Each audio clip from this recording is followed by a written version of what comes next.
Concurso português sobre tipologia textual. Primeiro, texto narrativo. No texto narrativo tem conteúdo de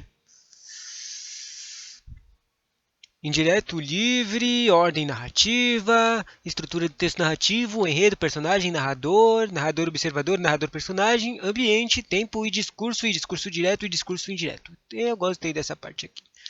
Daí tem um quadrinho, tem um ciclo narrativo, narrativa ficcional, tem todas as explicações. Eu nunca vi muito de texto narrativo nos concursos, mas mais interessante, né? Vamos lá. Os textos variam conforme as intenções do autor.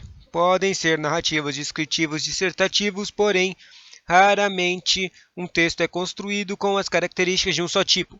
O mais comum é encontrarmos vários tipos de um só texto. No texto narrativo, leia esse trecho seguindo a texto narrativo. A escrava pegou a filhinha nas costas e se atirou na Paraíba para que a criança não fosse judiada. De Oswaldo de Andrade. Nesse texto, o importante é o fato de que a ação, o acontecimento. A escrava se mata junto com a filhinha recém-nascida para salvá-la da escravidão. Caraca. Releia o texto e repare que não sabemos como era a escrava, nem como era sua filha, nem como era o rio. Esse trecho só atribui importância ao acontecimento em si. Narrar, portanto, consiste em construir um conjunto de ações que constituem uma história, ações, história ou enredo, e relacioná-las aos personagens, seres que praticam atos ou sofrem os fatos. Gostei dessas explicações, né? Vejamos mais uma vez um exemplo de narração. O bicho. Vi ontem um bicho, na imundície do pátio, catando comida entre os detritos, e quando achava alguma coisa, não examinava nem cheirava, engolia com voracidade. O bicho não era um cão, não era um gato, não era um rato. O bicho, meu Deus, era um homem. Uau! De Manuel Bandeira, estrela da vida inteira. Toda narrativa tem um narrador, aquele que conta a história, mas o narrador pode ser dois tipos, conforme a sua perspectiva. Em relação aos fatos narrados, primeira ou terceira pessoa. No texto acima, a história é contada da primeira pessoa, um eu, que vi ontem um bicho. O narrador relata um acontecimento que o impressionou, um bicho catando restos de comida. Esse texto narrativo, conteúdo de texto narrativo é interessante, né? Note que no desenvolvimento do enredo não sabemos de que animal se trata. Só no desfecho o narrador revela que o bicho é ser humano. A narração, além de ser uma das mais importantes habilidades de linguagem, é também uma das práticas mais comuns da nossa vida.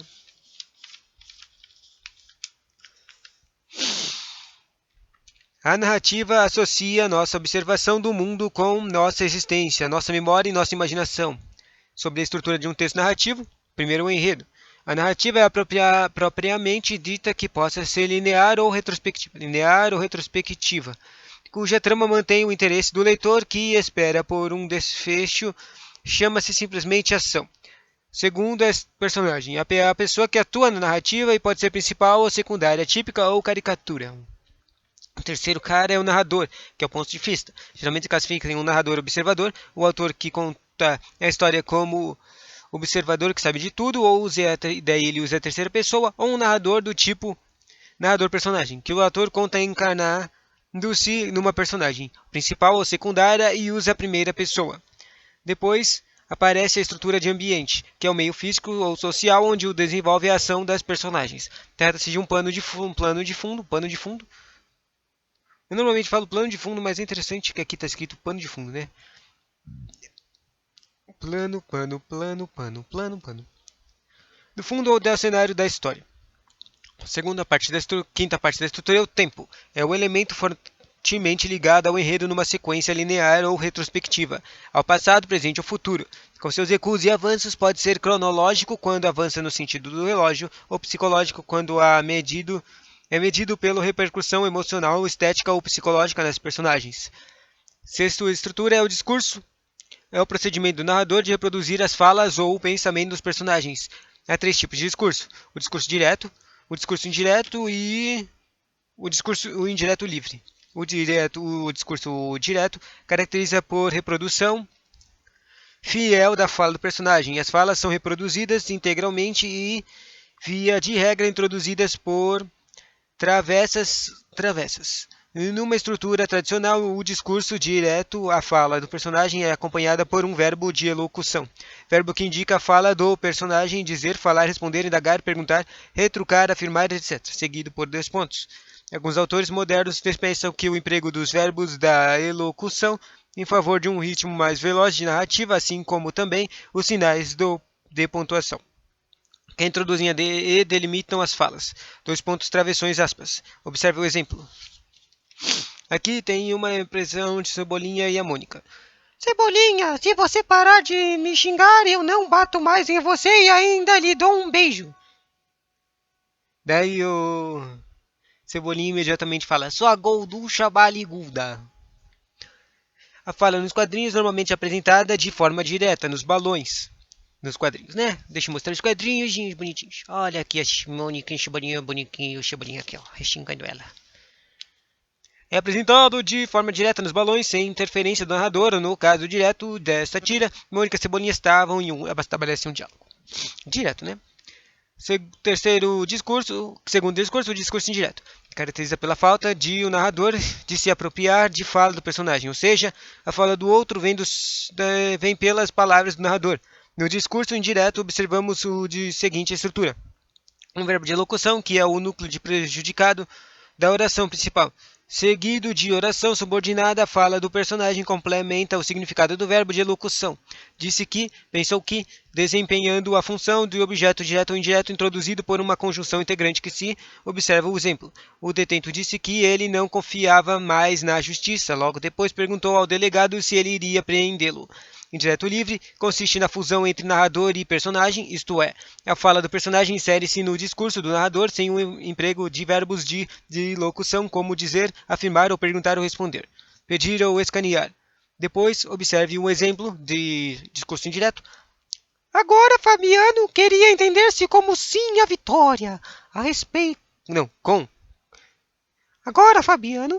Que não, o Fabiano está em atrás, então não fala assim, então. Agora, queria-se entender-se com sim a vitória. A respeito da educação dos pequenos. E eles estavam perguntadores. Insuportáveis. Fabiano dava-se bem com a ignorância. Eu gosto da ignorância. Tinha o direito de saber. Tinham, não tinha. O direito de saber. Tinha o direito de saber? Tinha. Ele não tinha. Agora Fabiano queria entender-se. Não entendi nada. Sobre a ordem narrativa. É interessante o terceiro tipo de direto livre. Me confunde bastante. Nunca vi. Uma pergunta. Entende-se por ordem o registro de um fato ou detalhe de cada vez. Vejamos um exemplo. Chega a polícia, os invasores saem, a polícia se vai, os invasores voltam. Num jornal. Nesta pequena narrativa, o que serve de um título para uma reportagem, o jornalista registrou fatos na ordem em que aconteceram, ou seja, em sequência cronológica ou linear, começo, meio e fim. Muitas vezes o autor pode fugir do convencional alterando essa linear. Isso ocorre com mais frequência no texto literário, em que se trabalha artificialmente a língua com a finalidade de provocar emoções no leitor. Já está acabando o texto narrativo. Vejamos alguns exemplos. O narrador antecipa a final da narrativa. No dia em que a matariam, antecipou, né? Santiago Nassar levantou-se, que o matariam, às 5:30 da manhã para esperar o navio em que chegava o bispo. No primeiro parágrafo, o narrador já conta o que aconteceu com a personagem. Segundo exemplo, o narrador faz referência a um fato anterior que o leitor não conhece, procurando criar suspense e leia a primeira linha em conto. Então a mosca voltou a atacar. Ninguém dava a nada por ela. Se no mundo esses insetos já seria presa fácil, o que dirá na longa noite dos brotonsauros? Fazendo referência a um fato em que o leitor desconhece, o narrador desperta a curiosidade de saber como e por que a tal mosca atacava e voltou a atacar. Terceiro exemplo, antes de começar a contar a história propriamente dita, o narrador inicia o texto com essa fala do personagem, tratando que ela mesma se desequilíbrio com o meio. Interessante. A fala é: que peixe é esse? Perguntou a moça com afetada admiração. Foi na cidade de Curupuru, no Maranhão. A moça nascera ali mesmo, crescera ali mesmo, mas voltara para uma semana passada para uma temporada de 1 ano. Na capital do estado, ela agora, moça da cidade, não conhece mais peixe, nem bicho de mato, nem farinha de pau. Evoluiu, evoluiu. Que peixe é esse? Ela disse de novo. Os homens e as mulheres não responderam nada, olharam-se uns aos outros com um ar de enfado. Agora o tema é ciclo narrativo.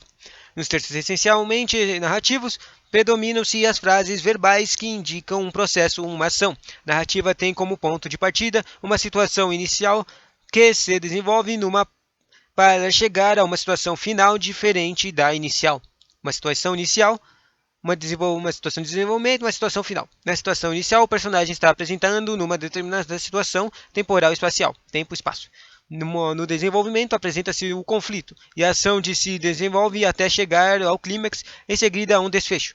E depois uma situação final, passado o conflito, o personagem é apresentado em uma nova situação. Há claros indícios de transformação da mudança em relação ao início da narrativa. Segundo tema e final, a narrativa ficcional. A narrativa ficcional, a palavra ficção vem do latim fictio, que deriva do verbo fingere, modelar, criar, inventar. Quando identificamos uma narrativa como ficcional, observamos nela uma realidade criada imaginária, não real. A narrativa ficcional é fruto da imaginação criadora, sempre mantendo os pontos de contato com o real, recria a realidade, fazendo-se nela ou dela se distanciando.